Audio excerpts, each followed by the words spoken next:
Ia tutulai le whapotonga. A mori sao.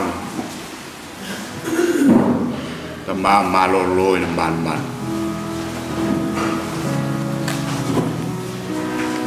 Pentalai mai Yesu. Maunei o le tuitu, ma le o. O le whatutu mai i a te au. Te ulawa i noti, ai ola lama i. Ka ngā tolo upa o le whatutu mai i a te au. E le oti lama e o i le whaumau. Le mea te nofu ai o le tua o le whaumau lea. O i nalo ifo o na awa e whaumau. O le ri, o lo māwala maia o lo tanga. O i ese o te whewhe ati. O le ri, o le mālosi ia o le mola. O te matau ea i ate ai. E tale mai e sua o te tūma le ora. O le whakutu mai i ate au unawa i oti. Ai ora lawa i. Ngā taura uma o e whakutu mai i ate au. E le oti lawa e o i whaawau.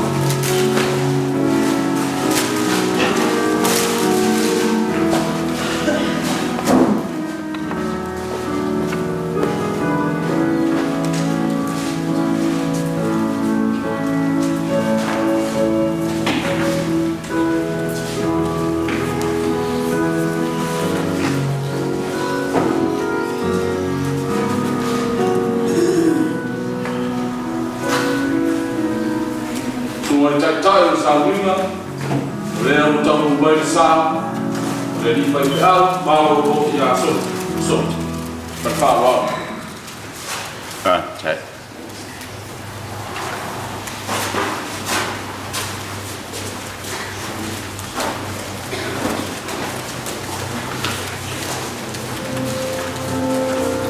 Ya manoa nei e tau moli ai alo faanga. E ala i pa teu fungala au o wato i teimi. To e sao ni ngole. Sunga le li pai fe au malolo. Ia soti.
Vai matinga ina tama matutua o tau lelea fo i e pa ulava I lato. Au e fatalitali a Iova e to e fafauina lo lato malos. Sia e a pau e peo ae to e femo e a e le vai. Sava vali fo I a e le tinga ina. O maia, se o tatou tapua I fia I le atua. Amen.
Iai to e sauninga o lau au no le sa matou nuti mea fatasi au wā lau e kalisi. Ua matou fatalitali fatasi lo nganga pa ia e to ia ai matou uma. Ua le nganga lava le hanga tonu ai le nei sauninga. Na te o mai ale mawhanawhana mo I matou o lau whanau. Na te o mai ale fia I e o whanau noa. Na te wha malolosi I e o loto vai. A mata ia I ata oe le ne yaso ia I fo I ata oe. Yesu ke riso ua matou ole ma matou tālo atuai. Amen. Sfuluma le iwa le pese tātou titoe pese ai. A peise vai ta fele fi le mu. Pe lutia nei le sou le o langa nei. Te moli mau pea ele lei.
Tātou I fo ma whaamaulalo I mo le tua e ala I tāna. Tātou I fo matatana. O lo mātou mori maulea I le leita e au. I waina lutia I mātou I puapua ngā ma whainga tāo le ola ne. Ai mātou te mori maupea. Ele lei lava oe lo mātou utu. O le atua oe na e tai mai le soifua ma lo mātou wola. A wao lele ua tala mailani le mamalu ma le siri ese o oe lo mātou utua. Ua whaalia fo I le vani monimo ngā luenga mamana o ua au. A wala fo ia I le nei tae au lo mamalu ma lo siri ese. O lo le lei ma lo ato atoa. Ina ua malei fua mai tai o le kai lau ngā luenga au le nā foi tū vai. Pei ono mātou moli mau fantasi lo mamalu ma lo siri ese. I wawa mātou wheiloa I le nei tae au I le fusialo. Ia I lo mātou ta mā lolo. Awa mātou tali tonu lava wa umana tu ulau pua le soifua mo lo mātou wola ngālu. E iei le aso mātou te whanau mai ai. E foi le aso e te vala uina ai I mātou. Au aso umolo mātou wola e au lava ina vi ia oe le atua e toa tasi. Whawhitai tele lo mātou watua ina wa whalia lo mamalu ma lo siri ese. I le soifua ngā lue o lau au auna a o mātou nuti mea. I le whiau ma le ngā luenga na e vala uina ai I mātou. Mātou whalongolongo ma le totoa I le pō o mawai atu. I moli mau I sao tāua. E ala I le soifua ofo I nātu. Au wā au whiau ma au ngā luenga. Ia whawhitai tere ta mā. Whawhitai lo whaunga ina pēo le soifua mo lo mātou wola. I wā mātou te taritonu o I mātou o tangata e le au. Au e wha mamaluina lava I mātou. Au wā au whiau ma au ngā luenga. Mātou moli mau o lau au na sāpunou ma ngā lue. E ala I le vala awina, o lupe wha lele o ainga na lua, na tu utole soifua ma le ola, a wā se manuia o lau e kāle sia mo ātai au. I wā sa whea ngai ma ngase, a o puno nau pea I le whiau ma le ngā luenga, ai whawhitai tele I lau tausi a lofa. O tā leni maanga waa na e tuuina I lo mātou ta mane, ua whailawa le fua ma le ola I o wa ao anga le. Ia wha manu ina pea oe lo mātou atua. A wāua mātou taritonu o le nei lalolangi o lo soifua mo mātou wolai. Ua nao se whale apitanga. E iai le teimi e le peti ai lo mātou whale apitanga I le lalolangi nei. A ua umao na e tā pena le whale mo I mātou I le ola e whawawau. O le tō ainga o le tangata whātua tua. O le tō ainga o le tangata na punou mga lue ma le whaamaoni. Ai a se vi ingo oe lo mātou atua. Le ala leo lo mātou tapisa I le nei tae au. Le ala leo le wha oli ino I mātou. A wawa mātou taritonu. E leo se mea wha lea o ngā lo mātou tauti ngā. A o mātou pūno no wai le nei lalo lalo. Ia vi ia oe lo mātou atua. Whawhitai tele I anga waa ma tā leni na e fo ina I lo mātou tamane. A o whea ngai ai ma le ngā luenga na wala awai. Whawhitai ilo na alofa whaasoa mai. Pei foi ono mātou moli mau ana pō. Whaalongolongo I moli mau le whanau. Whailawa lea ma tai ala o lo lātou soifua ngā lulue. Whawhitai I au awhionga pai. Whailawa lea ma whaamalo si au ia te I mātou. A o le ngā luenga o le nganga pa ia e mawailo mātou mālosi. A wai tu waso whāpenei. Le taulanga na tapena ina e le soifua ato atoa o ke riso. O le na matala ai le ngutu o le tunga mau. A wā le ola e whāwawau. Tu mawatu ia te oe le vi inga ma le whāmanu. Nei se I o I le whāwawau. Le ali I. O I mātou wā o tangata se se. Te le ai no mātou whaangalo oe lo mātou atua. Te le ai no mātou le mana tua lo wala wino I mātou. Mātou te taritonu fo I e le onge se lau au. O I mātou wā o tangata e to I lalo I le tele o teimi. O le fotu o le anga māsi se. A o mātou atu whātasi I o luma I le nei tae au. Le ali I. si sila alofa mai au fofonga anga lile. Fa mangalo le fonga o lau whanau i le nei tai au. Fa mangalo lo mātou te mane. O wa ao anga lile na e maliu ma e toi tū manu malo. Ina ia le whano se tangata whātua tua. Ia te oe lo mātou tua. Ia si sila alofa mai o mātou mai le nei tai au. Se o mātou whamawai. Ma mātou mōli mau i le soifua ta uaonga ina o lau au au. A o mātou pūno no wai i lau whi au ma lau ngā duel. Mātou tu ina atu le whanau loto whaavau vau. E le whaingofie le tu ua o mātou oti. Ai mātou te tari tonu lava i le mana o e le ali. O le mana e a o ina ai i mātou i teimi whaingata. A wawa umalava na e wheta lai. Pe mātou te oti, pe mātou te ola. E awa ino mātou whaamanuina o e lo mātou atua. Ia lo whangia pa iyo a inga lua. E fwoi o lo tangi mai ala, ona o lau wala au pa ia. Ia iai lo wanga li le. A lo whangia le ka le sia wao, ai meisi o mātou taita. Whalonga mamau mai, ia iai lo mana whesoa soani. Maua pēr le wha mawhana whananga i le ka le sia. Lo whangia fwoi le wha sinoti nei, ai meisio i mātou uma wa poto poto i le nei tae au. Ia au whātasi lo nganga mo i mātou. Tā pena ina pēr i mātou ai ala i lo wala uina o le soifua mo lo mātou wola. O a fwoi fua fuanga malawa singa o le nei asu. Wha ma malu mai o wa ao anga le le. Ia lo whangia se teimi a mātou te tala i au awhionga pa ia. A o mai mo i mātou. Upu fola ino le nei aso, ia iai lo mana e mo moli pēr ia ai o finangalo. Ia tupu pēr le whiau o le tāla le lei. Maua pēr le wha mawhana whananga i o mātou loto. Ia whai pēr i mātou matangata e mori mau, i lo mamalu ma lo siri ese. I tu waso whanoa noa e pei o no mātou iai. Ia o le nāla mātou tāla. Whātasi ma o mātou mana o ngalilo ia e lofa, ma ia e talia mai. Ona o lo lava suafa ke riso ua ole ma wala awa tuai. Lo mātou ta mai o le lau. Pa ia lo suafa. Ia o mai lo malo. Ia whaia lo fingalo i le lalolangi e pei o le whaia i le lau. E fwai mai a te mātou i le asu nei a mātou mea ai tau mai. E whamangalo i a te mātou i a mātou sa. E o mātou fwoi, mātou whamangalo i nātu, e wāhea mai a te mātou. Au fwoi e kaitei nei mātou i whaso son.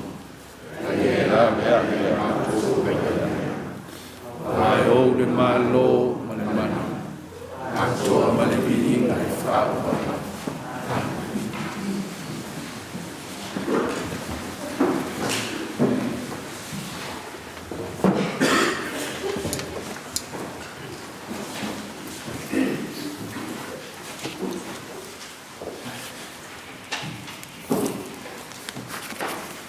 O le whaitauina o le whionga pa ia le tua.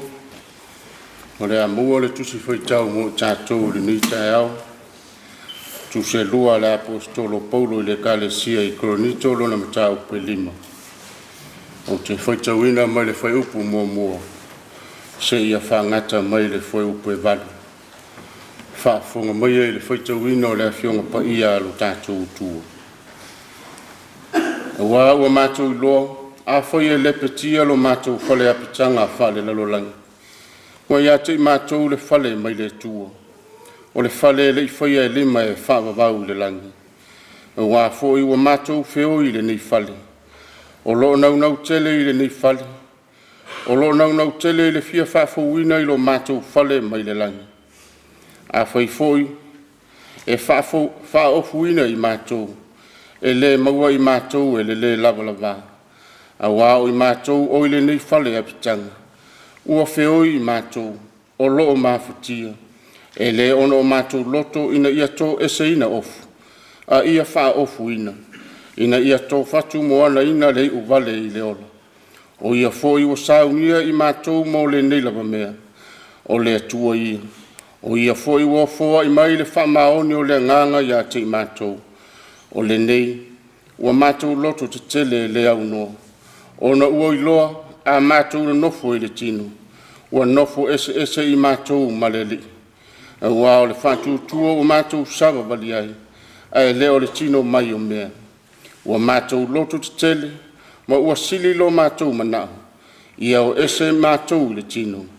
Ia na nofo i mātou maleli. Talo lava i le nganga po ia o le tuo. Wha manino ma wha malama le winga le loto o lana tusi pa ia ua whaita wina i le nei taeo. Ma ia tu maulava ia te ia le vi inga e wha wawau. Amen.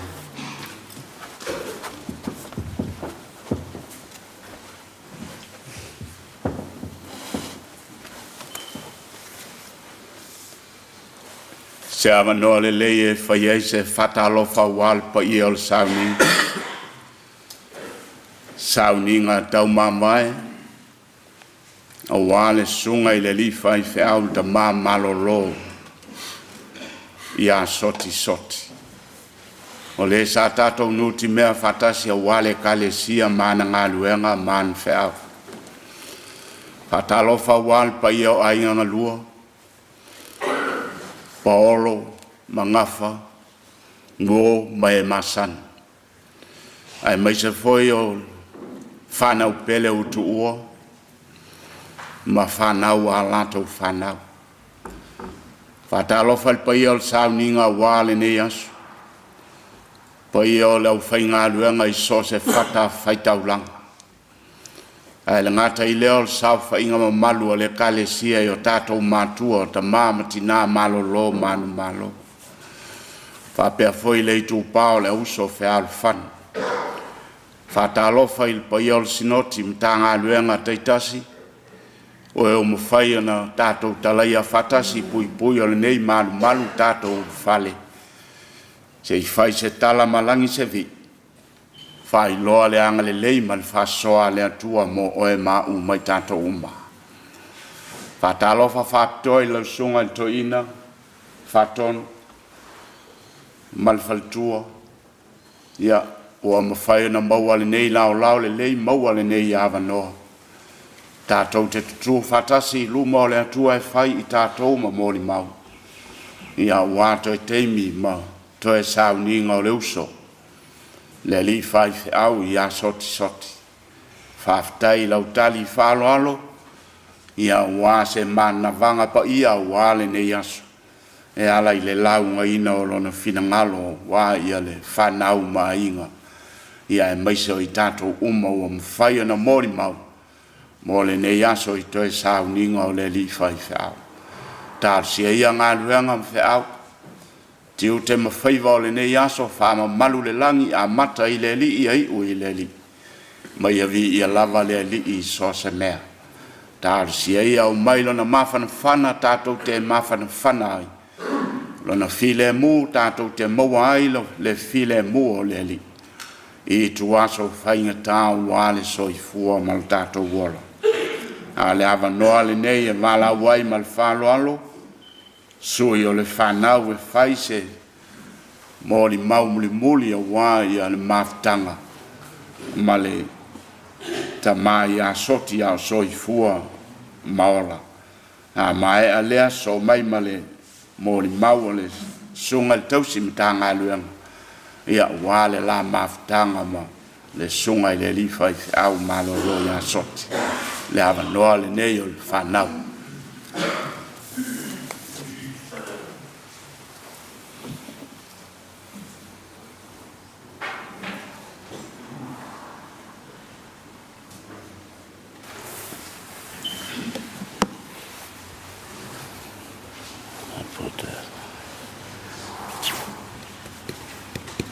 Ia, tulou le mangu pa ia o le tua.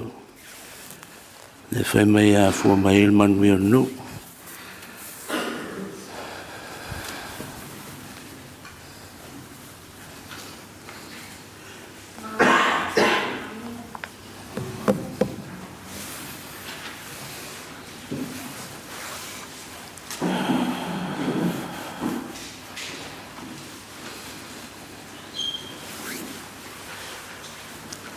Ia o nisi nei o tala.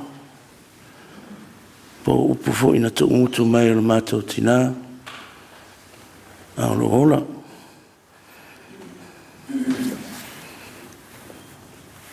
E winga le soifuanga o tama, o la maftanga, ia me se foi. O la ola ngā lua le whea umana ngā luenga o le tua. O le soifuanga o Soti Soti. Na whanau Soti le aso sifuru ono o Eulogy, tasi iwa li matoru.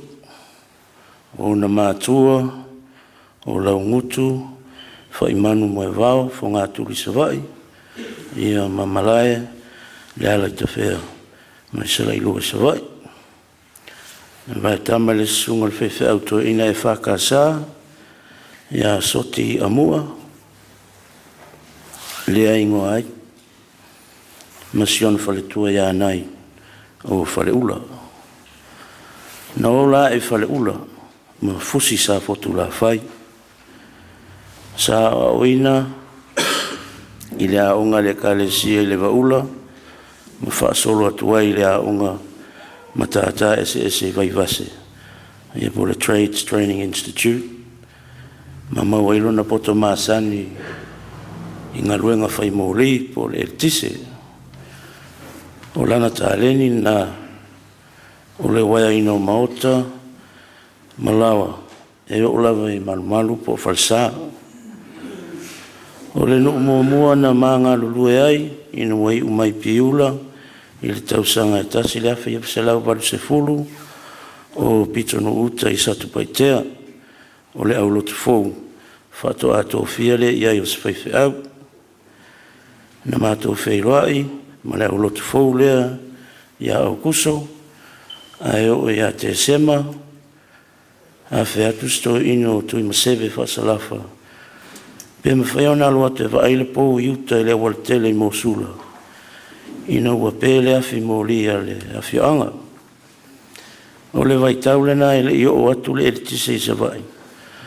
A sa iai lava le awhi mōlia satu paitea. Ia le si mea le mita i le au satu. Ona whai le au lana tala i stoina. O ai foi le whai te tala na tau iloa ai o te whai mōlia.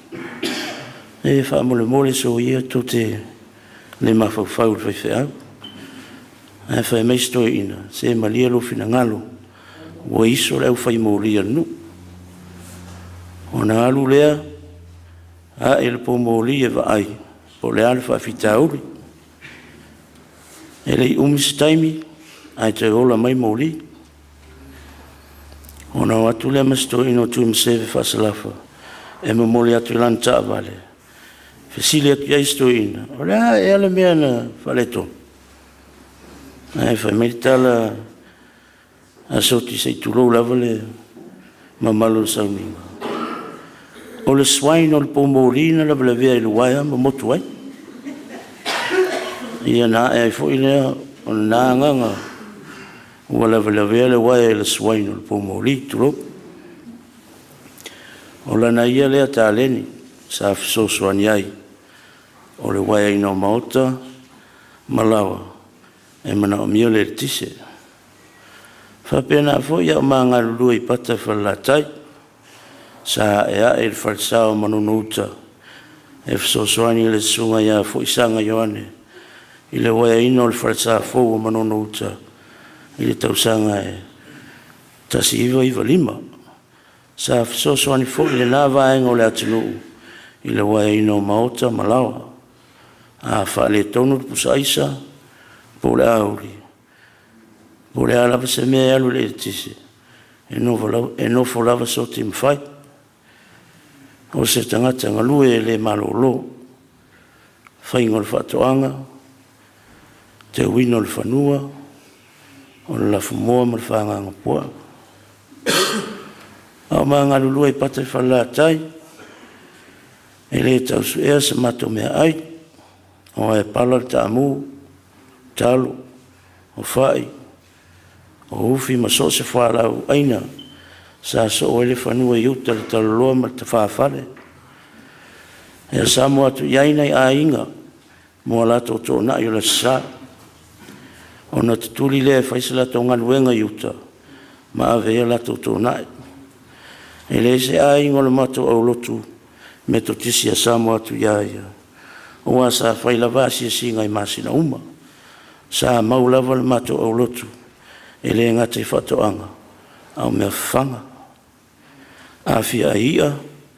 Ona alu le to sol pao sto ino whalava au. Ona alu le asil pa ia whalava au. Whato ai loa lava e. Whalava au ino fo I mai mani ia. Ona awhele ia ia whaili whawhitai.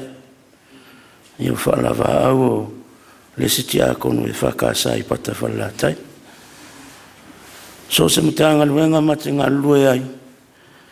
E ilo le leri tō anga. E ngā lue. Ngā ioi. E lima ola le whatoanga me whanga. Whapena fo I tonga la au.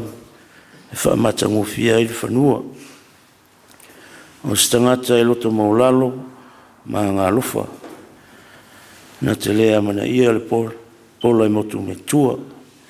E le tai whatamala pe ao I son tofi. A umon ta pena sana launga. Ona whai mai leo te whaalongolongo. Se I launga mai. Po le asa o whai tionga. O te le ta ua o se psoswani.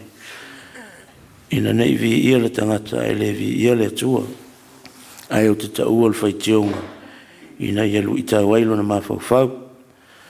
E anga maalie, ma tau sua, pe awhia fia. E le manau se me whaale tonu.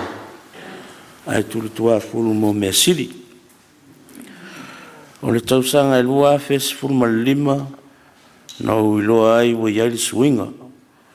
Ua siri soo. Ai le ialu tele iailo mawhauwhau. Ona maole vai fo mai. Ma whamatala iai suinga. Ona whai mai lea e whai ana test. Ma le tala le fo mai. E leise mea o whai le tonu o lona mawhauwhau. Ai masalo. Po le stress. Ia ma le pressure o ngā ruenga. Sa au tala noa iai le taimi lava lea. O le aso na langona. Pe ulala na pine le konferenisi o le lua fes fulu malavad. E atua ilo na ono 5 tausanga.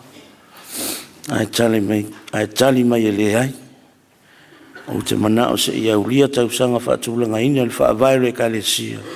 O le fitus fulu tausanga. A ulala pine le ono 5. O tausanga.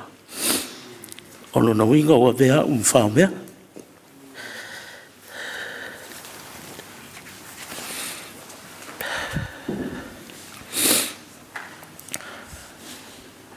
O le tausanga na sooi.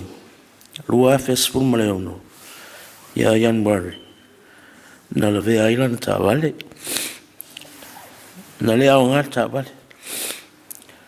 Ai le ia se vai ngolo na tino. Na manua I lea whaalawe mtautia. Paula mea nā whaina o lona whatu. O lona whai ai. Na vele nā ma whaafitau li tele ni ngā ruenga. Au maha ngā rulue. Ila mta ngā ruenga I one hanga I nipsila I mātū. Mai taita ngō fie. Ona whai mailea. Po le aso manatu. Wana langona lea lofa. Ina mta ngā ruenga. Ono swinga wa iai. E siri le sau o se whaiwhi au malosi. Wha au wau ngā ruenga. O lai to tele le au whai ngā ruenga I whale ula. Ai maa wha se toa ngā. Sa ili tong fiti. E le leile whai maa lo ina o ngā ruenga. Ai le anga le whai mai.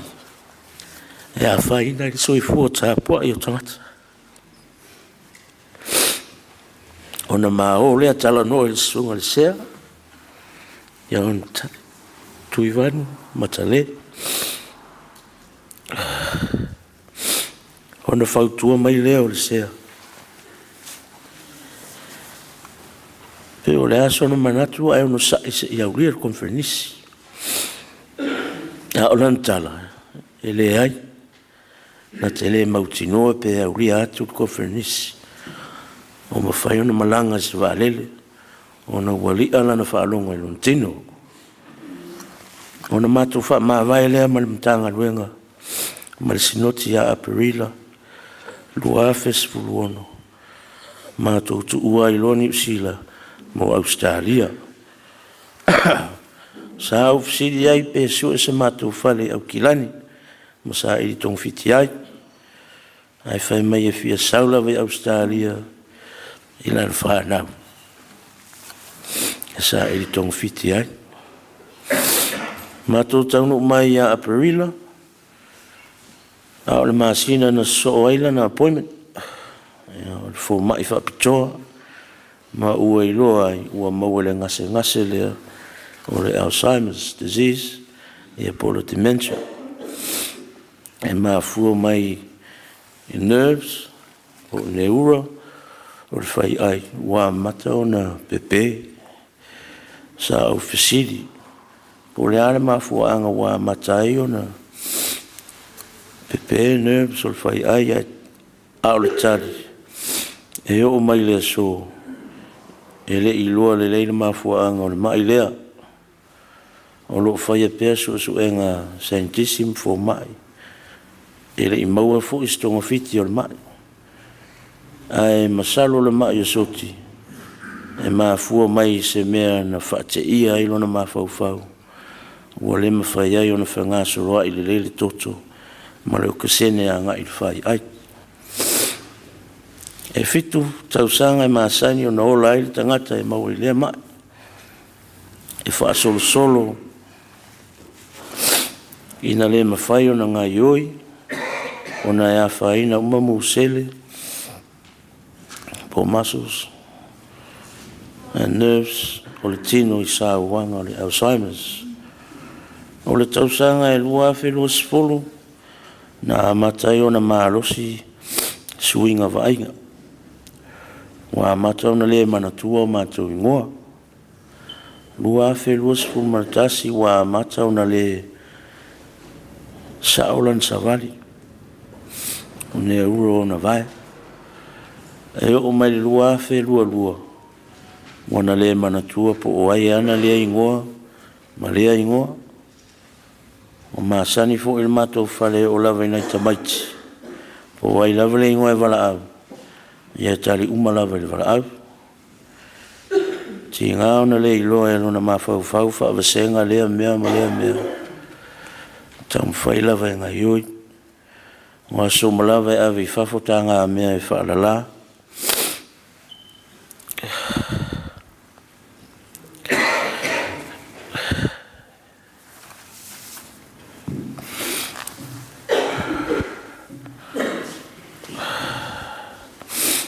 I'm sorry, guys.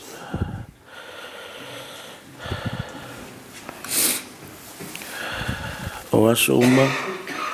E awe i whafotanga mea e whaalala, o na hao mai lea, ngasu solo ai mato sitting room, o na haru lea o mai lava lai tau ka poti, awe whaalala, o na hao mai lea awe i whafo, ia afu mplan keke, o ana ngaruenga maasani na ia so uma, e whaatere ngasu, ma whaatere ngaruenga, ai file mu wailo na mawhau mu fia. Alu e furuipu, e umolo na solo wha amango, o na alu rua lea ma se trei ipu, sa saa ato e whafo lapis.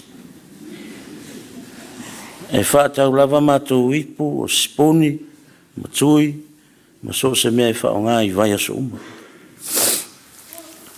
E ngalo ia te ia tangata uma, ai asu atula auli manasa weta. Na te iloa le leila vo le whaiwhi au.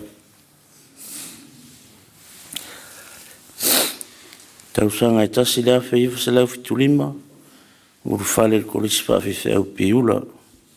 Nga so lua walu, iuni tasi iwa wale sifulu, whaipuipu ai. Whaiwina tau mwhai piula ia iulai tasi iwa wale sifulu. Tasi iwa wale sifulu, ia o kuso, ia o Laau lotu mua leo pitunu uta. Tasi iwa walu tolu, ia Januari, sa tō fia whaima oli whale ula.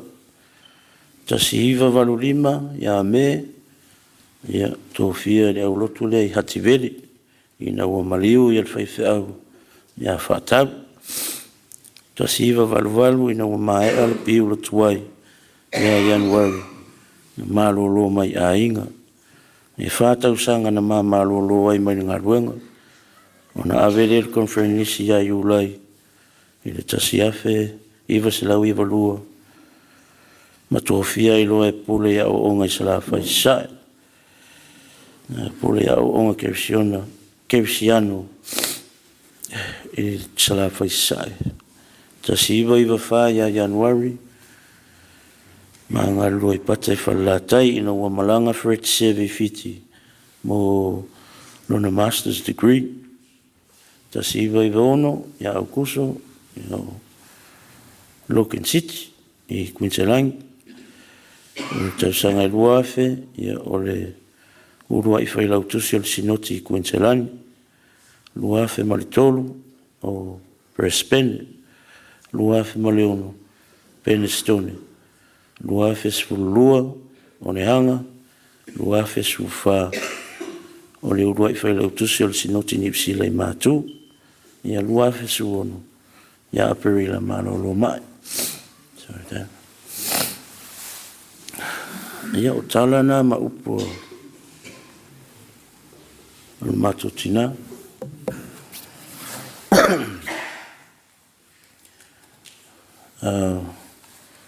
What can I say about my father that has not been already said?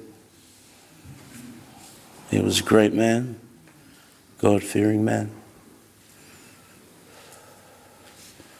When our late dearest, sweet, sweet mother, Uptawa, passed away 2 years ago,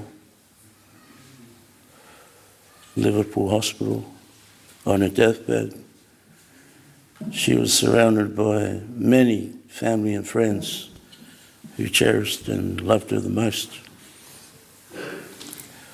Sadly and heartbreakingly, that wasn't the case for our old man.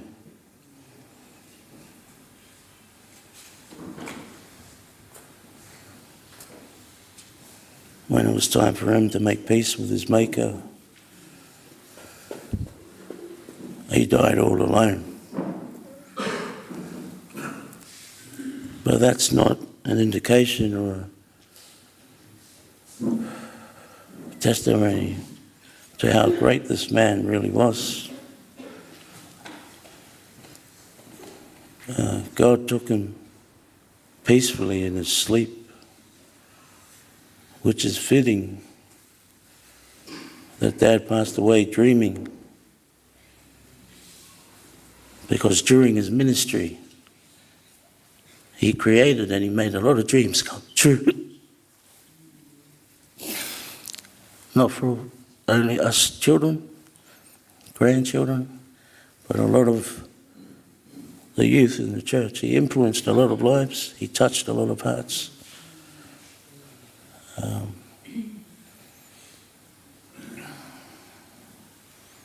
I just want to say, my dad, on behalf of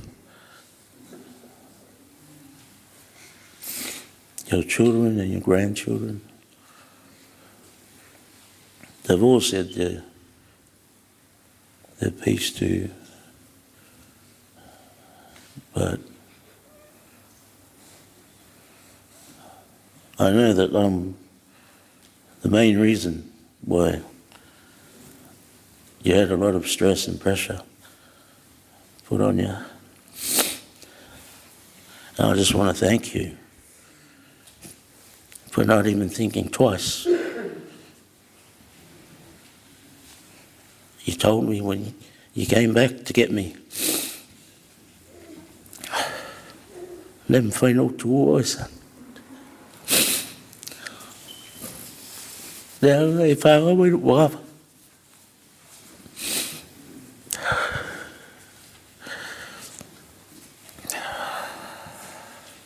And it stuck with me ever since.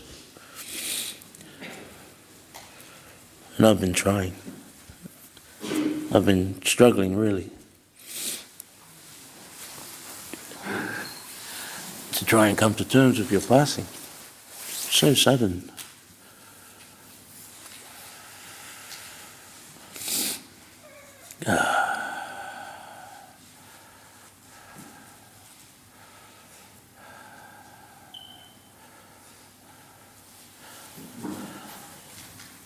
Yeah, Phil Potter said it best. Can't remember the last time. Can't remember the last time I said I love you, and you said it back.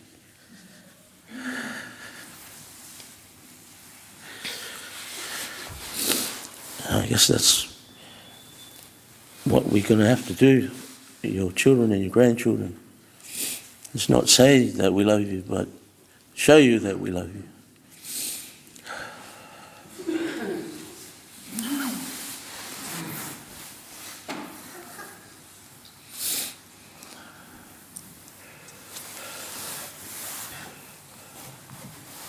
Paftai tele tama.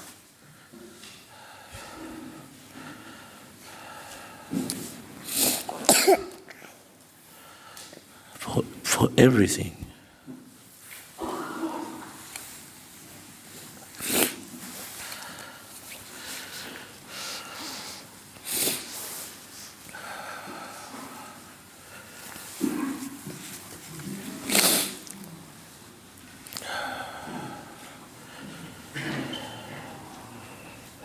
I know you're happy. You're always proud of your kids and especially your grandkids. You raised your kids, but you spoiled your grandkids.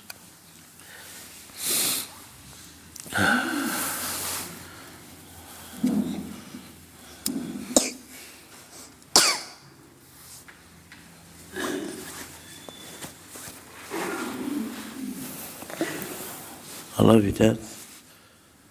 And I can't wait to hear you say it to me. Until we meet again. We are no longer that. Whaftai lava I love so tai tai mala noa. Ia manu I tele tatou. Whaftanga ni aso. God bless.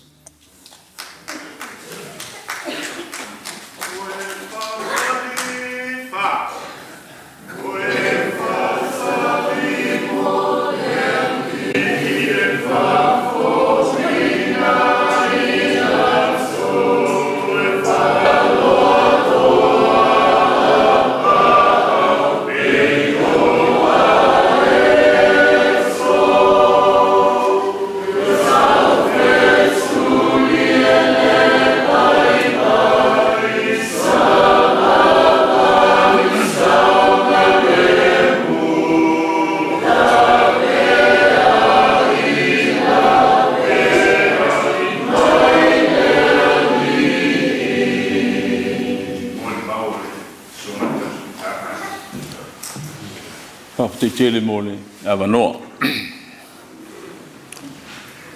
E le ia tua stau sanga o le mātou mawhitanga ma tama malolo ia Soti. A o Soti o le taitai o le lafu mamoe ntanga luenga I Ponriki. Mātou whiloa I ma le tanga luenga I le asfultasi o kuso lua fe lua wha. O le aso sā le aso se furu lua. Ma e al mātou ulua I tō nai o no o. Sa wali sa o ale me o no sa whai ma iei pata ma wale la tai. Ma o fisili ai winga I a Soti. O le tali mai a pata ma wale la tai pe o na tā ua le moli mau o le atali I. Ua le o to iloa sesi o lātou e Soti. O le malama Soti. Ia lātou o lana whanau moi. A me se hoi a inga. Sa o te talo le whailau tusi whetalenga ia le mafua ma te fia o pe o sila fia me o ta o toi soti. Pe mele lana te iloa. Aso ngā fua aso lua ma o lolea ma whailau tusi i le maota o lo iai soti. Ma te taunu atu. O le tala le tamaitai tausi mai. Fatoa ato whasoti, fatoa malolo.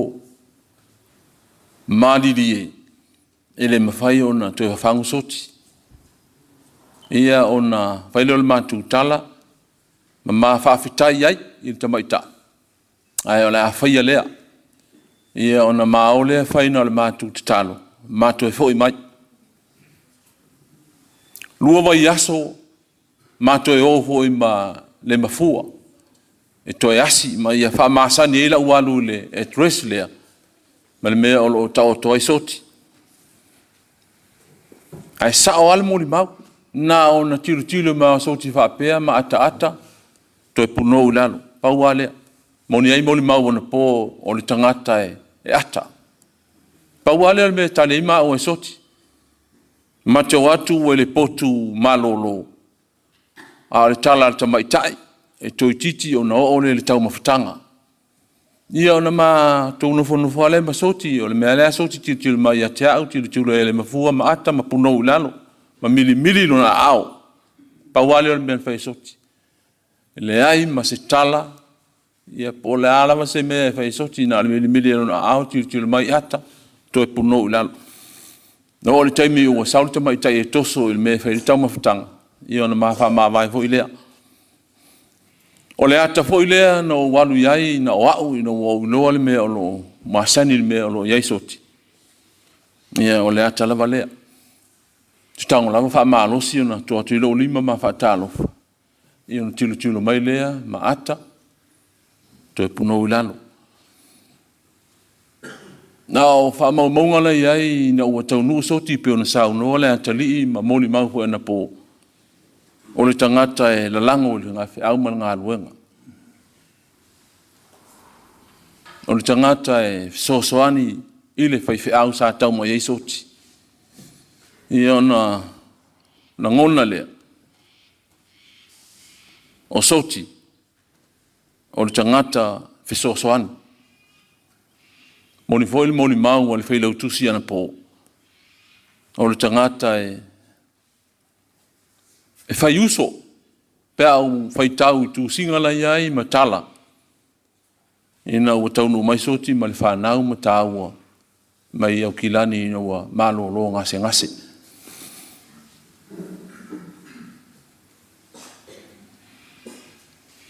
O soti ina ua ai ina ua mao ma le whai au suafa ia one hanga, au maa ngā lulu e le ofisa tu tonu.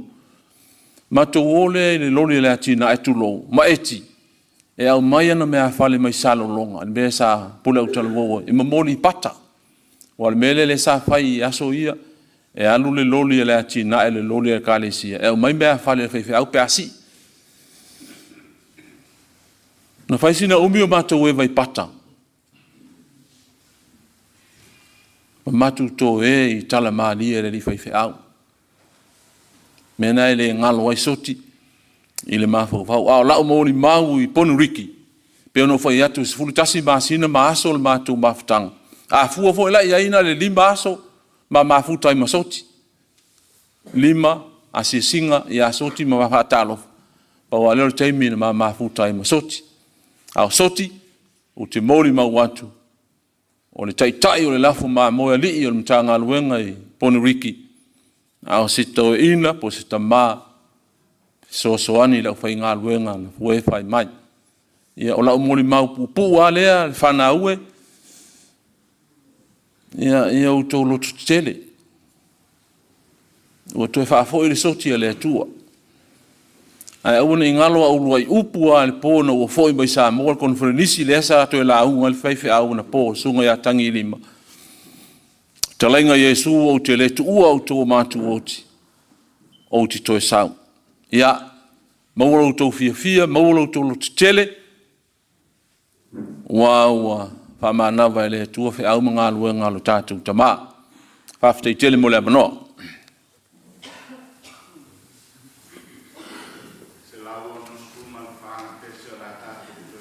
Ai. Se lau onos fulu mal fale vi inga o le antua. Tātou te toi pese ai. Mātou te o nei le malo alofa le nuu le lei o le nuu pa ia. O tau a ta whao i le ala le anga. O mai tātou o i le nuu pa ia. Se lau onos fulu mal fale vi inga o le antua.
sauninga le au fai ngaluanga. Ngalulue pe malolo ngase pe malolo manu malo. Whawai o le kalesia e taitai alava e le presidente o le kalesia Methodist. Au fatasi le wala au paia le atua le tamā malolo ia Soti ma le tamā malolo ia la salo I kalaistete. Ma le whapaia ina o stasi o ngā luenga I inui kako. Wa fuai ona le awai mai le teitai o le kalesia. Au atu ina mai lona whātua tuanga ia te au nei ma le nei vaenga o le tātou ngā luenga. Teitai ia toi sauninga o lana au ona. Au se ali fai fe au o le kalesia Methodist Samoa mātu nui fafo. O leo te whai ai ma te sui o te tai o le kalesia e maise o le fonga o le korfenisi. Whai ai se mōni mau o le kalesia. Soi fuanga lue o le sunga I le li fai fe au malolo. Ia Soti Soti e peo na tātou vanga vangia ona toi sauninga. Wale nei la vaso. Ke nese lon matau po e valu fai po e sfulu lua o iai upo e whapea. Tu ina tu le e ia o le lupe, sai lona lima. Au aleto e fo I mai lava o ia I ate ia. Tu ina tu le e ia o le lupe, sai lona lima, wa falele. Au aleto e fo I mai lava o ia I ate ia. Ta siva fitulima na ulu fale ai Soti le kolisi whawhai au I piula. Ma ta uai o ia o le li au o le kolisi whawhai au. Mau te taunu atu I piula ta siva fitu na ulu fale ai le mantou solo inga. Tau sang tolu le sungai le li au o ia Soti. Pe iau na whafonga I mōli mauli pōna po. O Soti e te le fia ta alo iai.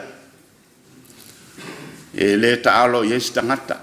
Toi ngā ta alo voi le umane wa toto ta ngutu wa ta alo suahono. Le wha ingoe toi ino le ta alo suahono. Ai ata Soti ma whailan ta alo. E leilo matuata ti ngā ina ile. Al tangata ile o se tangata e loto maua lalo. E paua ona winga e malie. Ai stangata e tau safia e loto maulano. O Soti foi ate te ia o wai ate le uli te malo. Ai ate te ia o te fefe fua ia. Ai le ai e paua ona winga o lana le ata alo e whapena. A solua sulmal valo unita siva valu ona fai poi le lia o Soti I le tamaitai e suafa ia upu ta ua apiseka tunganga o mangiangi, satpaitea, safune, ma falea lupo. Na aso lea na tu fata siai upu ta ua apiseka tunganga ma le sunga I le lia wa. Lea na tātou whalongolongo ia ian pōwha me whatolu na alu Soti e whaila na whamalamala manga I le lo matua I le talia. Se awa noa fo iau te whale o aile a nganga whaftai a Soti tau singa lo matua lea. Te le iau te ilo voisisi o le whanau o lo matua le pe tu sala tau si mal tau si a Soti I lo la tau tina. A lua Soti ma whea vea I ngā luenga. So se mea ana ngā lua e Soti ala I le kalesia. Whea vea ia e Soti I tinana. Tuave se neia ina ua. Ma liu upu taha ua. Ai taha fia Soti le ai. On le whalema. Te leo lona sao. Ma lona taha ua. O le tangata e whaimatua. Ina e tātou te ilo ai o. Soti o le tangata e whai matua. Ta siva valu ona wha uina ai Soti ma upu tā ua mai le kolisi wha whai whiau I piula. Ma tōwhi ai loa e ngā lulua I le au lotu fōui pito nu uta I satpaitea. Ta siva valu tolu, ta siva valu lima na tōwhi ai Soti ma upu tāua i le ofisa i whale ula, whai mōli. Ta siva valu lima le ta siva valu fitu, tofi ai, soti ma upu tāua e tausi ma tāngā luenga i Hati Valley, Wellington e New Zealand. Ta siva valu valu, ta siva i valua, malo loi la inga i Palmerston North. Ta siva i valua, ta siva i wafā, taitai au talavou di sinoti a salawhai sai. Ta siva i wafā, ta siva i vaono, tausi matanga luenga i pata i whale lātai. Ta siva i vaono, lua afe maltolu, tausi matanga luenga i Loken City, Queensland, Australia. Lua afe maltolu i le lua afe maleono, tausi matanga luenga i Brisbane, Queensland, Australia. Lua afe maleono i le lua o ta si lua, tausi matanga luenga i Penistone, New South Wales, Australia. Lua o ta si lua i le lua o ta si lima, tausi matanga luenga i Onehanga i Aukilani i Mātou. O le lua o ta si whā, na vailua i nai sinoti lea Aukilani, a New Zealand i Mātou. Ma whaingoa ina ai le isi sinoti o Aukilani i Mātou, a le isi sinoti o Aukilani Saute. Aukilani i Mātou na filifili ai i maua e whai masea o le nasinoti. Ai filifili ai le sunga i le rifai au ia Soti Soti, o ia o le whailautusi mua o le sinoti Aukilani i Mātou. Sa mātou ngā lulue, sunga ia Soti o le whailautusi lea mo maua i le nātai. Au mātou o ngā lulue i lea tulu manu o le tātou ngā lua. Lua o tasilima na o maitawina o ngase Soti. Na le mātou whainga taulanga. Whainga mea le mātou. Whainga mea muli a lea le tanga luenga Grey Lane, ma Blockhouse Bay, ma Avondale. Ia o le mea masani o le whailautusi na te whamau mea uma whainga taulanga. O alu o toi tapatu i whamau ngā Soti. Ese ana mea lai tusi i le api. E le ai ma se taulanga o le nei whainga taulanga atoa o ia whamauina. Ese ana mea lai tusi. Pe o lai tusi ata i lungo le api al sinoti a Soti te minu. O inana na mai ai ia te au mauloa. Ua ngase le sunga i le li whaiwhau. Pe ian ta ua le mo le maua whanau, ta sanga sunga Soti ma ua fia malo lo i le atei. Ai na utitalo i le sunga i le li whaiwhau, malie. Toi ao se anga u lia le konfenisi. Na aloa ia i leo lana whamavaenga i luma o le kalesia. Na malia iai sunga Soti ma whawau lea vaenga. Se iau o ina malo lo i le tausanga i lua o tasiono.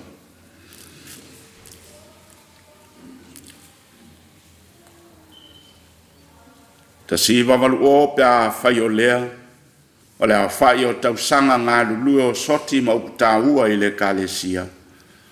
Tolus fulu ma le 5 tausanga o le au au nanga. E le titi le tolus fulu ma le 5 tausanga. Ai a whaopopo iai ma taimina iai le kolisi whawhai whiau. Fast fulu tausanga. E a whaopopo iai ma le taimina iai le kolisi whawhai whiau. E le titi le a taimi. Lau lupe sa whanele le pa ia o a inga wā le kalesia. Sa e no fua matatalo matapua i po le fala maula le mulilano no i le atua. Ina ia e malo fai. Ina ia e manuia fai. Nea so lea ua tato mōli mau, fai mai a le mōli mau al tus. Ua tu inatu foi e ia o le lupe sailona lima. Au ale to e foi mai lama o ia ia te ia. Sea, lau taulanga na ta fata fea ua le kalesia. Lau lupe safa le ua le kalesia i le tuli manu ma le tuli manu ana fea. Na lele malia I teimi uma, I foa o ia se tua mafa na fili I malai. A wale kalesia mana ngā luenga mo atai au. E le titi lona sao, te le sona tāua. Wa uma na lafo lana maa fo fola le fala. A wale kalesia ma ngā luenga mo le isi au ngā tōpulanga. Mo ni ale mo ni mawal tus. Na ngā lulua isi tangata. Au o atu I tātou I lala tō ngā luenga malala tō whea. Whai ai masui o le presidente o le kalesia, taitai o le kalesia. Wha leo ai le nganga fia ma le whamalo ma le whaftai o le kalesia. I lau taulanga soifua na ofo ma whae e le whata. I lau lupe safa lele wa le kalesia mana ngā luenga mana whea. Le a waifo ai I le atua na ngā luenga. Ma whai ui le langi ana wheau. Ma lo le tau, o ma lie le toa, ma lo le tau sala. Wha manuia le atua I lau tau langa. Wha manuia le atua I le paio a inga I lau lupe na whalele. Wha manuia le atua I ngā luenga na whai. Ni māneia ni le leo ti ute mawhaiva ma le soi fua na ofo wale kalesia. Ia I fo atu iau maota, mau pā, mau lawa, mau ele, mau whanua. Manuia mai le atua wa lau taulanga na ofo ma whasoa mo le atua. Whaftai tele I lau tau tapo inga.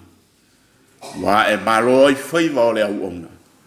Sa pona no mangadu lue o wale kalesi. Wa ia tuina atu le lupe sailo na lima. A wale toi foi mai lava o ia iate ia. Manuia na malanga soti. Manuia o tou le whanau. Manuia le pa ia o ainga ngalua. A wā toi sao ninga o le tamai ia soti. A le ava noa le nei vala wai mal whalo alo il sunga le toina whatonga. Ia mo se launga I tau mafa whale nganga. Mo oe mau mai tātou uma. Whaftai.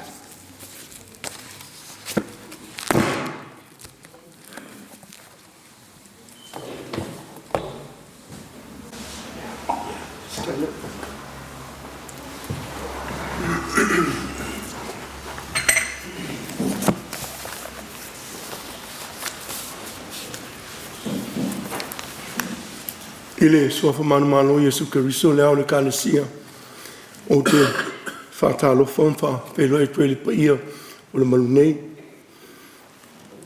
o le tuele ngā whaftai tele I ele nei wanoa tāua e aua ma whaun tātou whaitapo inga whatasi ai ile awanoa ile tamasea e tusai mali nei wanoa ia ua ma whauna whaunga I nei sa whatauwa e aua whiau whale nganga mo le nei aso Ia e mawhaila wano tātou iloa. O mea umalama tātou te whaia. O whasino ngā lea tua I le soifua maleola whaonga ina. O le whaaftei tele nung whaun tātou whilo ai. Ia whare tapo inga. Ia I toe sauninga o le tamaya soti. I le pa ia malu I le ni e kālesia o mtanga luenga. Ese o whaun tātou whaitapo inga whaatasi. I whapele pa ia I ainga lua. Ua se tala lava I se toa. Ai e ese lava le tala anga o so se whaiwheau. So se tangatanga lue. E le tutusa lava ma se tala o se isi tangata. Langa o tangata sa tuu I le atua lana wheau. Malana ngā luenga. O le ala fo lalena. E mawalunga I lava le na tātou whalongolongo. O le tele o tengi. E whoringa tātou te whesilingi ai mea tutupu I le ola whaonga ina o leo whainga luenga. Peon tātou whalongolongo I le tala. E o mai wholawa. O whale tonu na mawhau whau. O le tele whalau whainga luenga. E o mai wholawa pe tasi se tausanga ma whoi atua I lava. Ai leanga mo meo o tangata sala lafo I le whata. e mū, o le taulanga e mū. Ono no inga o le ola e ufoina mo le atua. E lana e mawa e ilo lato soifua, ma lo lato o le tautua. I le ngata na o le tātou mawhitanga wa whai e le ne aso. O le tātou tala noa ai, i le mātango fia mo tātou fesufia i le tamane. Ia o ngai whanau, ai sili foi o nā o ngai le au whai ngā luenga. Le ngai lui tau mai le tangata whai ngā luenga i le sai fua wha ngai. Ai o le tusi whai tau pe ona, whai tau wina. Ko nito e lua matau pe lima. Wāua mātou i loa a whai e le petia lo mātou whale a pitanga whale lalolangi. Wa iai mātou le whale mai le atua, o le whale e le whai e lima e whawavau, o le whai pue fitu ma le walu. O wā le whātua tua o mātou sāwawari ai le o le tino mai o mea. O mātou loto te tele, ma ua sili lo mātou manao. Iau ese mātou le tino, ai anu nofo i mātou maleali. Ao mai le onti. Ai mai se i ena wala wina whapitoa, they were specially called and specially chosen. Which ese mai le soifua lauteli. O taimi whitai am whainga tāon tātou fe whāsoa i ai lea tua malona whinangalo. Fe e lea tua ai u whapeana na u whaingalo. Ai e whai mele whai salamo. Se lau sifuru ono whaupe lima.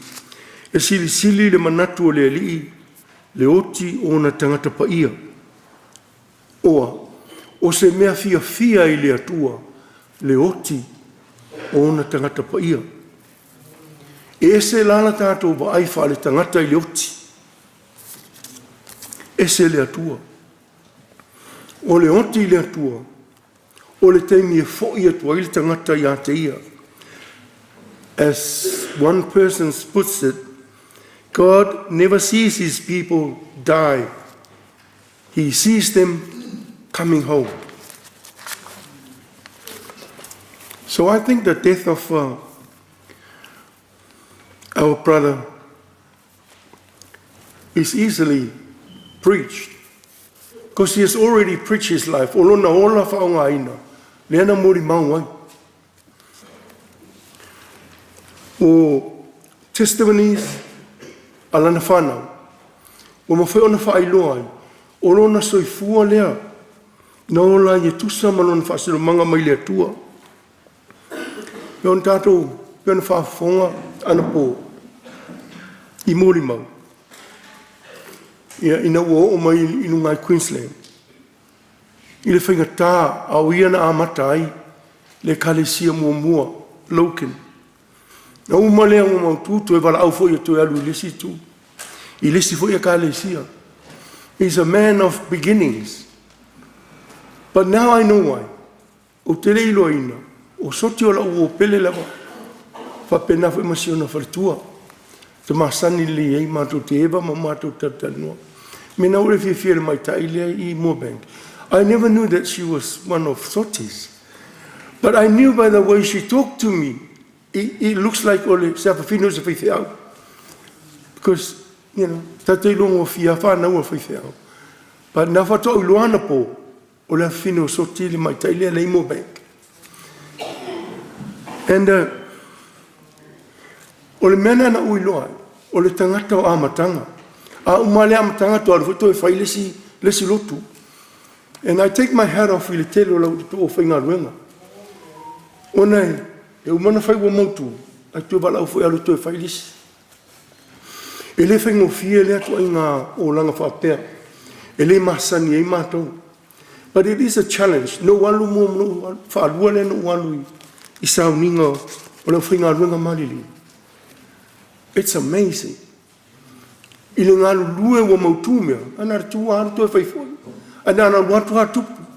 But now I know ole tasi lea matango fie o le tala. O Monea Soti. Ole, he was an electrician, so he used to play with fire. No wonder why he's not scared of anything. Ole tangata sa ta alo yafi. Ila na ngaluenga na fai. And out of that sparking comes the light. And that was his life. Olo na ola na len tātou matamata. Tangata o maasani le afia le atua. Ole matango fiele na o lona soifua malona ola. E pe ona o tau whaalongolonga toi nei. Whai mai le tala a Paulo.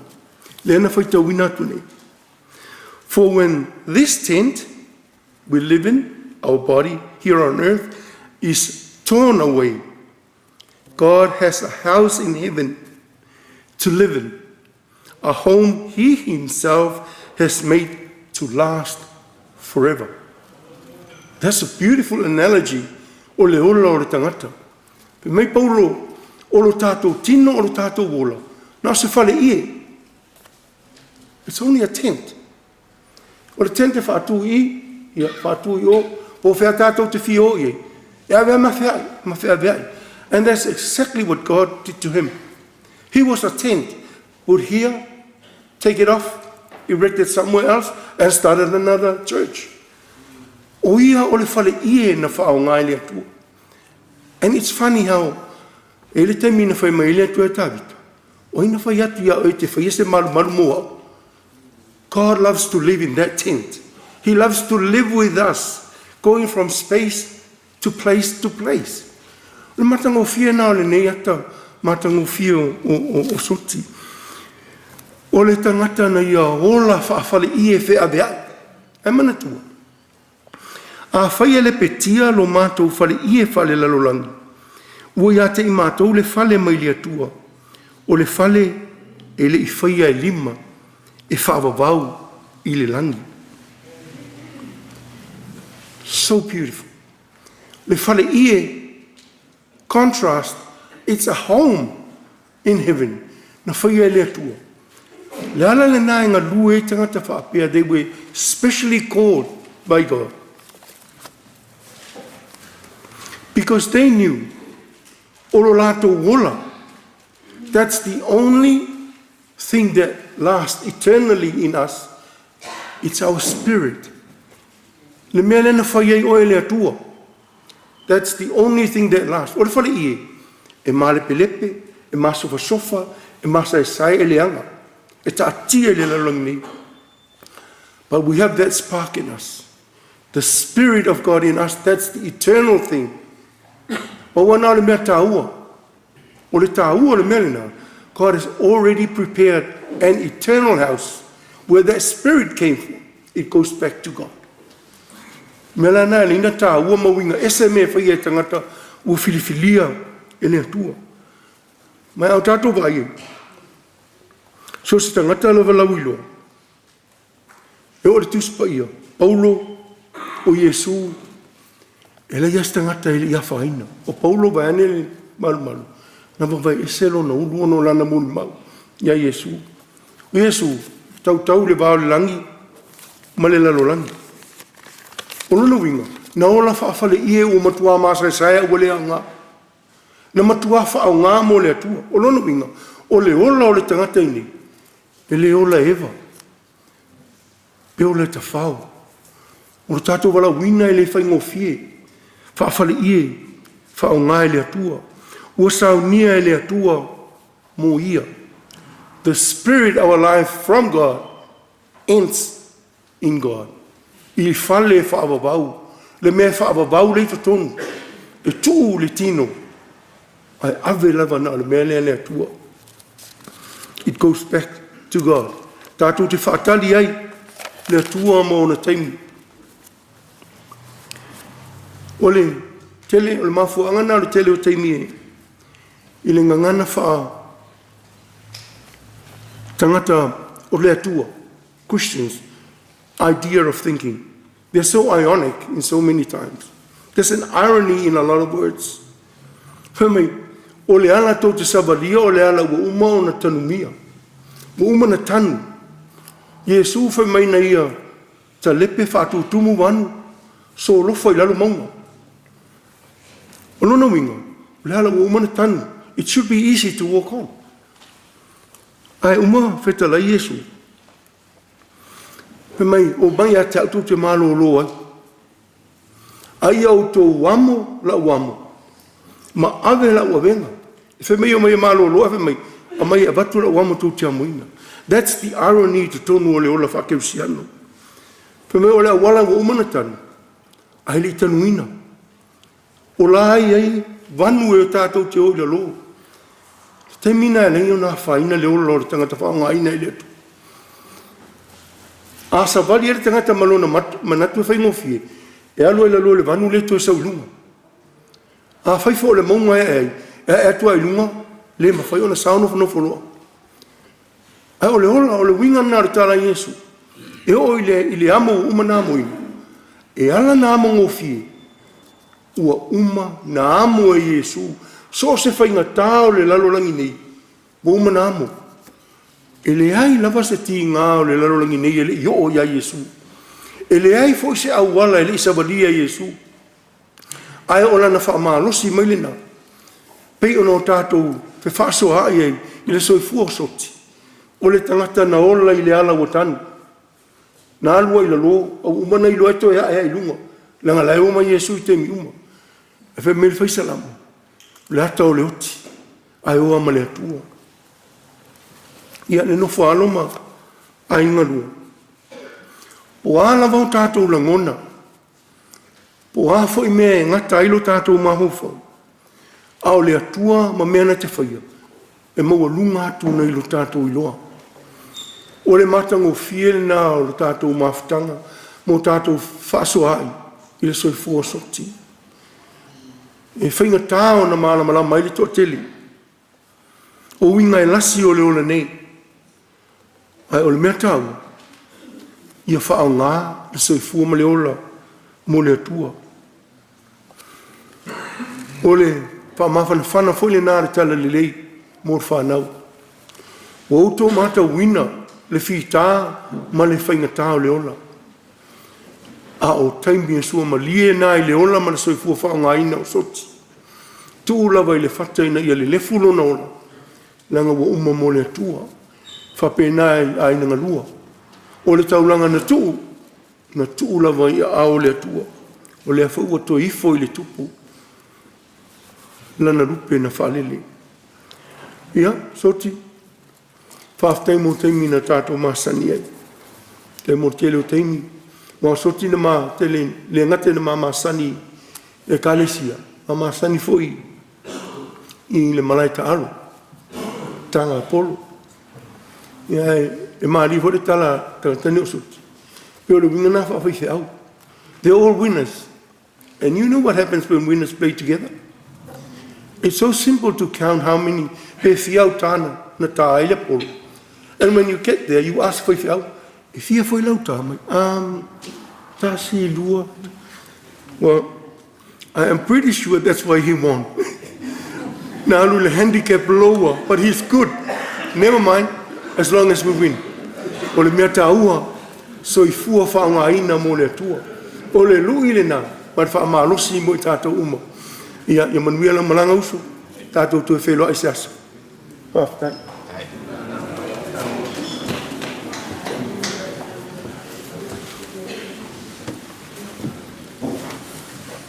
After tele mo se nati filia. Ia wai pa yo ainga mai se le whanau. Whapea foine nei whapotonga. Ia wā se launga mātango fie mo te teini. Toi sauninga o le sunga I le li whai whiau. Ia soti soti. Mo ni ane mo ni mau o le perfecta o Isaia. Lia ina lo fale wawe se ina I atea. Pe ona lia ina o le fale ia o le leo mamoi. Pe ao le mo ni mau o le sunga le to ina. E ala na tu le fale ia le la. Ina ia la ina le fale ia. Ai malu le leo mamoi. E ala foi ona tu le fale ia I fafo. Pe timu le aso, timu ia le fale ia. Ai malu lava le leo mamoi. O a foi mea te tupu I le lafu. Fale ia lea e malu ia. Maola ia. Tāua le na. Nea so leo fai mai le mōni mau. O lia ina lo fale ia wawe se ina I atea. Pe ia o le fale ia o le leo mamo. E oal pole o tōru whanau. umana fai mai Yesu te le mea ina nofo ai. Ana le aisa fale ia tau te no nofo ai se manua o walu mata pena se mea ina nofo ai o tau. A fai foi o te aro, te toi sau ina ia iai o tau i le mea o te iaia. Ta ua leo ngā nuenga mwhi au tiu te mwhaiwa. Leo la unga le sunga le toi ina. Se nati fili filia lea moi tato uma. Ia vi ia le li i so se mea, ia ungato teini maona to sa mima. A la tato fai ul pese se lau fitus fulmane lua. A maea, ia on tato fai ule ilona oli o sanga tu mau.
mātou lunga whatasi mai anga lua ma le whanau ma le nei whapotonga.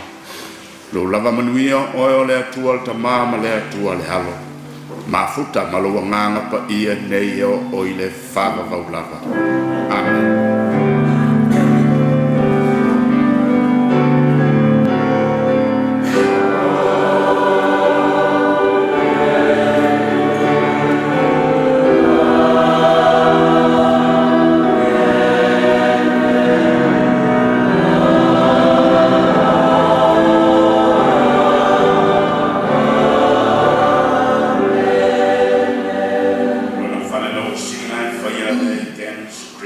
Memorial Park. No foanga le lango mawai le li fa.